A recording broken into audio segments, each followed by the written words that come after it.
सभी को नमस्कार। सावरकर जी के जीवन के जैसे सुरेश चव्हाणके जी ने बताया कि जो गुण है वो गुण आज भी रिलीवेंट है। उन्होंने जो विचार आपके सामने रखे वो विचार आज भी रिलीवेंट है।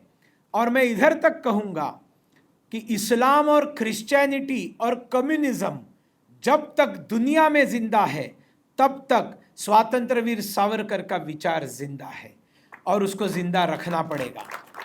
आपको प्रश्न पड़ता होगा, राहुल गांधी बार बार क्यों स्वातंत्र्यवीर सावरकर के ऊपर हमला करते हैं, क्यों उनको बार बार माफी वीर कहते हैं, क्यों उनको बार बार विदेशी एजेंट कहते हैं। आपको इसको समझना पड़ेगा। इस देश में कम से कम 1000 बड़े क्रांतिकारी होकर गए। बड़े मतलब उनका दायरा पूरे भारतवर्ष का था, उनकी सोच, उनका काम, उनका प्रवास ये पूरे भारतवर्ष का था। वैसे तो मैं आज ही एक पार्क में जाकर आया वृक्षारोपण के लिए।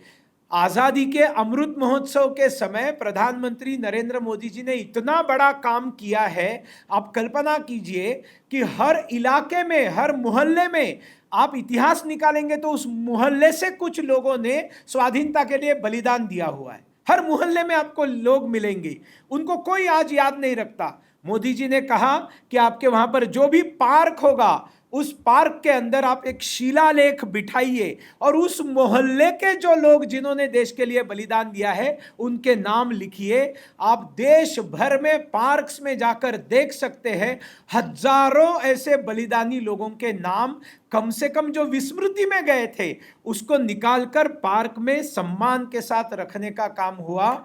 मोदी जी के 12 साल का एक योगदान है। लेकिन ये जो मैंने कहा लगभग 1000 बहुत बड़े बड़े क्रांतिकारी अगर होकर गए तो इन सबको छोड़कर राहुल गांधी केवल सावरकर के ऊपर क्यों अटैक करता है। मेरा दुर्भाग्य है, हम सबका दुर्भाग्य है कि ये देश सावरकर जी को भूल चुका था। 27 सितंबर 1925 को संघर्ष शुरू हुआ है, विजयादशमी का दिन था। तब से लेकर 1947 तक जब आधा भारत स्वतंत्र हुआ, बंटवारा हुआ, तब तक संघ के प्रतिज्ञा क्या थी? प्रतिज्ञा, ओथ, हर स्वयंसेवक को प्रतिज्ञा लेनी पड़ती थी। वो ओथ थी, शपथ थी, अपना पवित्र हिंदू धर्म, हिंदू संस्कृति और हिंदू समाज की सुरक्षा करके, उसका संरक्षण करके हिंदू राष्ट्र को स्वतंत्र करने के लिए मैं संघ का स्वयंसेवक बना हूं। तो मैं तो कहता हूं संघ की स्थापना से भारत की स्वतंत्रता तक जितने स्वयंसेवक दैनंदिन शाखा में गए वो सब स्वतंत्रता सेनानी थे। देखिए, अगर कांग्रेस कहती है, कांग्रेस के नेता कहते हैं कि आप चरखा चलाओ, सुनिए, आप सिर्फ घर में चरखा चलाओ, खुद का कपड़ा घर में बनाओ, अंग्रेज भाग जाएंगे। बराबर है? एम आई राइट? बताइए। ऐसे बताया था ना एक महात्मा ने कि आप सिर्फ घर में अपना वस्त्र खुद घर में बनाओ, चरखा घर में चलाओ तो अंग्रेजी भाग जाएगा। Was a symbolism. बराबर है? अगर आपके हिसाब से उस रास्ते से स्वाधीनता मिल सकती है, वो जो किया वो अगर फ्रीडम फाइटर्स थे, तो हमारे दृष्टि से दैनंदिन शाखा में आने वाला भी फ्रीडम फाइटर था। फर्क क्या है? फर्क क्या है? फर्क यह है कि उन लोगों ने स्वाधीनता मिलने के बाद ताम्रपत्र मांगा, रेलवे के पासेस मांगे, स्कूल कॉलेज में बच्चों के लिए एडमिशन्स मांगे, पेंशन मांगा, सब प्रकार की लैंड्स मांगी, जितनी सुविधाएं थी कई लोगों ने मांगी। जिन्होंने त्याग किया उन्होंने लेने में मेरी दृष्टि से कोई गलत नहीं था। लेकिन राष्ट्रीय स्वयंसेवक संघ के एक भी स्वयंसेवक ने स्वाधीनता आंदोलन में हमने भी काम किया है करके कुछ भी क्लेम नहीं किया। पतत्वेश कायो नमस्ते नमस्ते, ये हम देश के लिए किए, हमको कुछ नहीं चाहिए इसके बदले में। और ये कौन आते हैं कम्युनिस्ट हमको पूछने वाले कि आपने क्या किया स्वाधीनता में? एक नंबर के देशद्रोही जिनके अंदर देश नाम की कंसेप्ट ही नहीं है। और उन्होंने, कम्युनिस्टों ने, और डॉक्टर बाबा साहेब अंबेडकर जी कम्युनिस्टों के बारे में कहते हैं, ये कम्युनिस्ट क्या है? हरे घास का हरा सांप। हरे घास का हरा सांप कम्युनिस्ट है। ये अंबेडकर जी का स्टेटमेंट है। और अंबेडकर जी को ऐसे कम्युनिस्ट हाईजैक करके लेकर गए, बाम सेफ वगैरह फोटो लगाते हैं जैसे मान लीजिए अंबेडकर कम्युनिस्ट थे। अंबेडकर जी ने कम्युनिज्म की निंदा की है। आपको ये मालूम होना चाहिए कि ऐसी परिस्थिति में संघ की स्थापना करके देश भर में जब संघ फैल गया, तब स्वतंत्र वीर सावरकर उससे बहुत पहले, बचपन तो उनका बहुत तेजस्वी है, अब मैं बहुत ज़्यादा उनके बचपन से कहानियां नहीं बताऊंगा, लेकिन उन्होंने लंदन जाने का निर्णय क्यों किया, उस व्यक्ति की सूझबूझ और बुद्धि समझ में आती है। अगर आपने अंग्रेजों को शत्रु माना है, तो ये शत्रु सोचता कैसे है, ये शत्रु कैसे काम करता है, इसका स्टाइल ऑफ वर्किंग क्या है, इसकी योजना क्या है, ये कैसे उठता बैठता है, ये क्या लिखता है, ये क्या खाता है, ये क्या गाता है, हर चीज की जानकारी होनी चाहिए।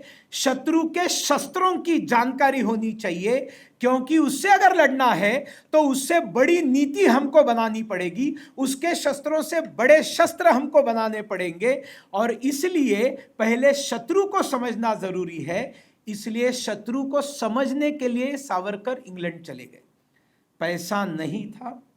एक एडवर्टाइजमेंट पड़ी जो हमारे वहाँ के जो बहुत बड़े स्वाधीनता सेनानी थे, वर्मा जी, क्या नाम उनका, श्याम कृष्ण वर्मा जी, तो उन्होंने एडवर्टाइजमेंट दी थी कि जिनको लंदन में पढ़ने के लिए आना है उन बच्चों को हम छात्रवृत्ति देंगे।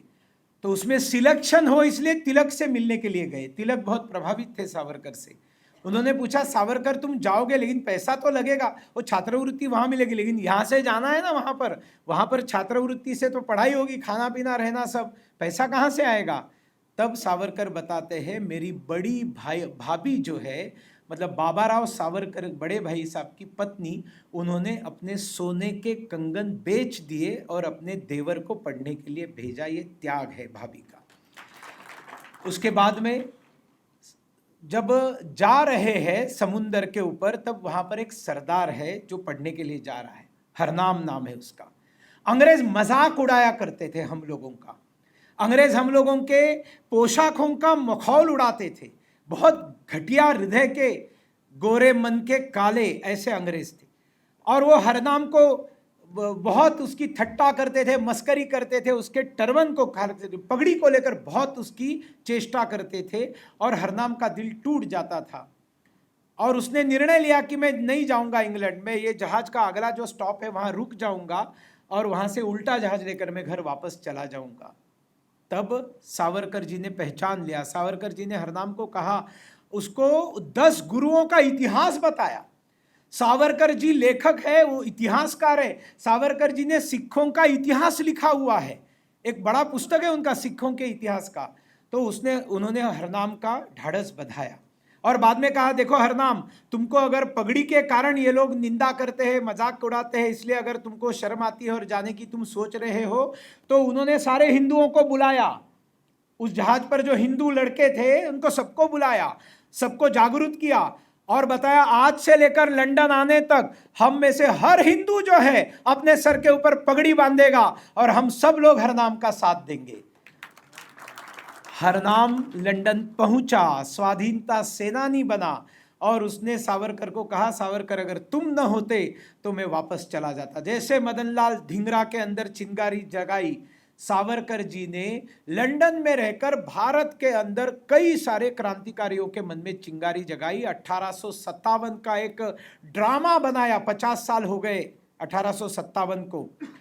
तो 2007 में एक ड्रामा लंदन में अंग्रेज कर रहे थे, मखौल उड़ा रहे थे, बोले ये तो सिपाही थे, ये सिपाहियों का विद्रोह था, इसको हमने मसल दिया।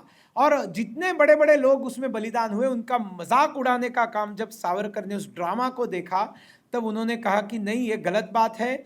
लाइब्रेरी में जाकर 16-16, 18-18 घंटा बैठे सावरकर और सारे डॉक्यूमेंट्स निकाले 1857, और वो सारा जो उन्होंने डॉक्यूमेंट किया हुआ था उसमें से उन्होंने पुस्तक लिखी 1857, एक स्वाधीनता संग्राम। और जैसे अंग्रेजों को पता चला वो तो स्वाधीनता संग्राम बोल रहा है, ये पुस्तक पढ़ेंगे तो हजारों लोग उनके जैसे झांसी की रानी, नाना साहेब पेशवा जैसा बनने की कोशिश करेंगे, और इसलिए उन्होंने इस पुस्तक को प्रकाशित होने से पहले ही पाबंदी लगा दी। वो पुस्तक महाराष्ट्र पहुंची, लेकिन कोई पब्लिशर उसको पब्लिश करने के लिए तैयार नहीं था। वो पुस्तक महाराष्ट्र से हस्तलिखित वापस लंदन चला गया। Nobody was ready to publish that book. Savarkar ऐसे ही बैठे नहीं थे लंदन में, 50 देशों को अंग्रेजों ने गुलाम बनाया था। उन सब देशों के छात्र वहां पढ़ने के लिए आए थे। उनके देश में स्वाधीनता के लिए सावरकर उनके मन में अलग जगा रहे थे, भैया आप लोग भी अपने देश के स्वाधीनता के लिए काम करो, इधर तक पढ़ने के लिए आए हो, इस विद्या का उपयोग देश की स्वतंत्रता के लिए करो। सावरकर जी ने वीवीएस अय्यर जो उनके साथ रहते थे, उनके साथ मिलकर उस पुस्तक का इंग्लिश ट्रांसलेशन किया। उसके बाद में डेनमार्क के एक क्रांतिकारी के माध्यम से उसके देश से इसको इंग्लिश में छाप लिया, इंग्लिश में छापकर फिर उसको भारत में भेजा, और बाद में भारत में भगत सिंह ने गुरुमुखी में, नेताजी सुभाष चंद्र बोस ने बांग्ला में, ऐसे सब क्रांतिकारियों ने उस पुस्तक को अपने अपनी भाषाओं में पब्लिश किया। और largest selling book during that period was 1857 the glorious war of independence. Andaman jail में जाने तक सावरकर ने 1857 की जो किताब लिखी है उसमें यह कहा है कि हिंदू मुसलमान दोनों ने एकत्रित आकर ये लड़ाई लड़ी है करके। लेकिन उन्होंने ये सारा जब देखा तब उन्होंने कहा ये इस्लाम क्या है समझना चाहिए। तो उन्होंने बारी को कहा कि मुझे कुरान चाहिए और मुझे बाइबल चाहिए, क्योंकि ये कुरान ये लोग ऐसा क्यों करते हैं, बाइबल इन लोगों को आप सपोर्ट क्यों करते हैं, हमको क्यों नहीं करते, तो आपका भी धर्म पढ़ना पड़ेगा। तो उन्होंने कुरान और बाइबल का अभ्यास किया। उनको खुलासा हुआ कि मुसलमान और हिंदू कभी भी भाई भाई बन ही नहीं सकते, वो कभी एक आ ही नहीं सकते, ये भ्रम है। और उन्होंने हिंदुओं को जागरूक किया, उन्होंने हिंदुओं को पढ़ना लिखना सिखाया। कई कैदी थे उनको पढ़ना लिखना नहीं आता था, सावरकर ने सबको शिक्षित किया, साक्षर किया। और बाद में उन्होंने भगवत गीता मांगी, बारी ने लाकर दी। जब कुरान बाइबल दिया तो गीता भी देनी पड़ी। गीता तो उनको पहले से मालूम थी। फिर दूसरे ही दिन बारी को बुलाया और सावरकर ने बताया देखो ये भगवत गीता है, और ये भगवत गीता की जो पहली 2 पंक्तियां हैं ना, इन पंक्तियों में ऐसे लिखा है कि हर हिंदू को सुबह उठने के बाद शंख बजाना चाहिए। और वो भगवत गीता का जो ऊपर का चित्र था उसमें भगवान कृष्ण के हाथ में शंख तो था ही। तो अब वो बारी को संस्कृत नहीं आता था, न जेल के किसी अधिकारी को संस्कृत आता था, तो सावरकर जी ने बताया वो सत्य है। तो उसने कहा as it is religious right of Muslims to call अजान loudly, we have our religious right to play शंख every morning, so get some शंखास फॉर वी हिंदूज। मैं एक बार आप लोगों से कुछ घोषणाएं सुनना चाहता हूं। दोनों हाथों को ऊपर कीजिए सभी। बोलिए छत्रपति शिवाजी महाराज की, धर्मवीर छत्रपति संभाजी महाराज की, बाजीराव पेशवा की, महात्मा ज्योतिबा फुले की, क्रांति ज्योति ज्ञान ज्योति सावित्रीबाई फुले की, भारत रत्न डॉक्टर बाबा साहेब अंबेडकर की, भारत माता की, स्वातंत्र वीर सावरकर की। जय श्री राम।